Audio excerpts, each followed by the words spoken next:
Chekhov की कहानियाँ, किससे कहे हम अपने दिल का दर्द।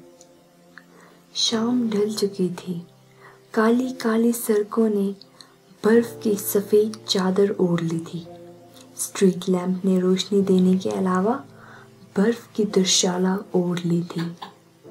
आयोना पोटापोव, एक स्लेज ड्राइवर, सफ़ेद पोश बन गया था। जीवित शरीर को जितना झुकाया जा सकता है, आयोना अपनी स्लेज पर उतना ही झुककर बैठा था। वो बर्फ से ढक चुका था। उसकी घोड़ी भी बर्फ से ढकी जड़ होकर खड़ी थी।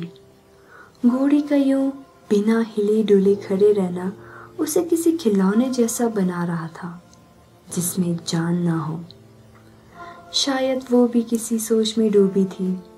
एक ऐसा जीव जिससे अपने घर वालों से, दोस्तों से, हरे घास के मैदानों से, साफ सुथरे झील के पानी से दूर कर दिया हो।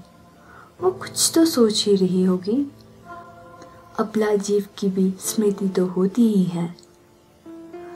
बहुत देर से आयोना को कोई सवारी नहीं मिली थी और वो अपनी स्लेज के साथ यूं ही खड़ा था। तभी 3 नौजवान आए और आवाज लगाई, पुलिस ब्रिज चलोगे? हम 3 लोग हैं और 20 रुपए देंगे। आयोना स्लेज पर बैठ गया और चाबुक घुमाया। पुलिस ब्रिज तक जाने के लिए 20 रुपए बहुत कम थे, पर आयोना के पास ये सब सोचने का वक्त नहीं था। नशे में धुत तीनों नौजवान अपशब्द कहते हुए स्लेज पर चढ़ गए।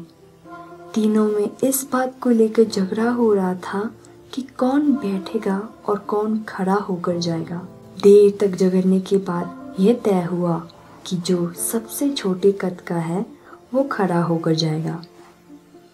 आयोना की गर्दन के पास खड़े होकर छोटे कद वाले ने कहा, चलो गाड़ीवान, क्या टोपी है तुम्हारी? कहाँ से खरीदी? इतनी घटिया टोपी तो पूरे पिट्सबर्ग में नहीं मिलेगी। आयोना ने हंसते हुए कहा, बस खरीद ली है, गर्व की कोई बात नहीं है। अगर ऐसा है तो चलाओ तेज। क्या सारे रास्ते ऐसे ही चाल से चलोगे या फिर तुम्हें लगाओ एक जोरदार?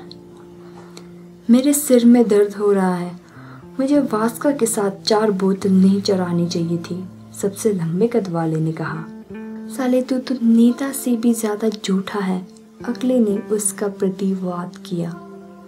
इनकी बातचीत सुनकर आयोना ने कहा, खुश रहो, मजे करो।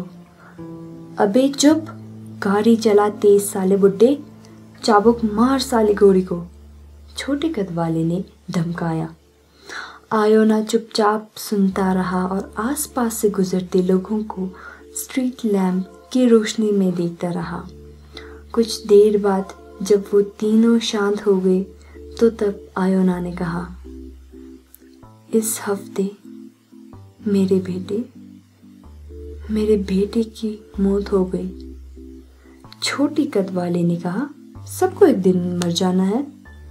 तू गाड़ी हाँक बे, कब तक पहुंचाएगा? क्यों न जरा सा उत्साह इसे भी दिया जाए, इसकी गर्दन पे।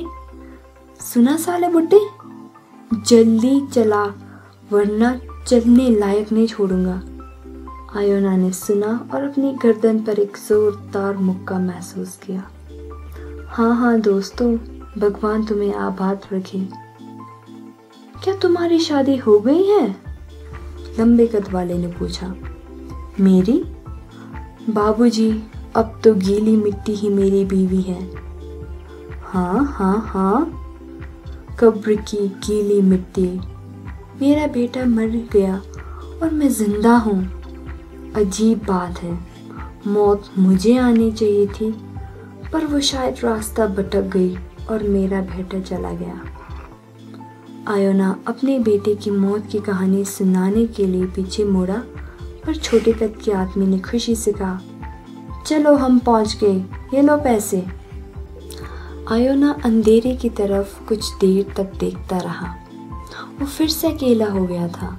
उसके पास उसकी चुप्पी के अलावा और कुछ नहीं था। दुख कुछ देर के लिए दिल से दूर चला जाता है और फिर दोगुनी ताकत से वापस आता है और दिल को छलनी कर देता है। बेटे की अर्थी उठाने से भरा दुख कोई नहीं और उसके दुख को बांटने वाला कोई नहीं था।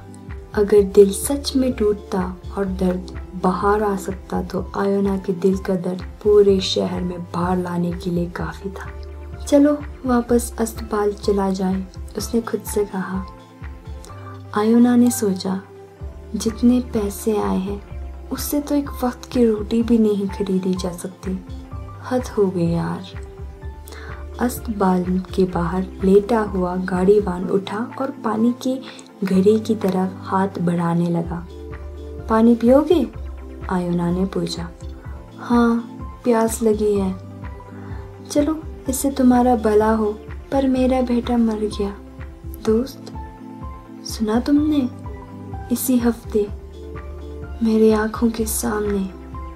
आयोना इन शब्दों का असर देखने के लिए कोचवान की तरफ मुड़ा, पर वो मुंह ढककर सो चुका था। बूढ़े आयोना ने गहरी सांस ली। उसके बेटे को मरे हुए 1 हफ्ते हो गई है, पर अभी तक उसे कोई ऐसा नहीं मिला था जिससे वो अपने बेटे की बीमारी, उसकी मौत, उसकी शव यात्रा की बात कर सके। आयोना की बेटी अनिस्या गांव में है। वो उसके बारे में भी बात करना चाहता था। आयोना ने सोचा बाहर जाकर गौरी को एक बार देख आया जाए। सोने के लिए तो वक्त ही वक्त है। आयोना ने गौरी से पूछा, क्या चबा रही है तू? ले, खा ले सूखा घास। चले किसी और दिन खा लेना। क्या करूं, बूढ़ा हो गया हूं, अच्छे से काम नहीं कर सकता। मेरे बेटी की उम्र थी अभी गाड़ी चलाने की, उससे तो अभी और जीना था। आयोना कुछ देर चुप रहा और फिर अपनी सारी दास्तां, मन की सारी बातें गौरी को सहलाते सहलाते कह डाली।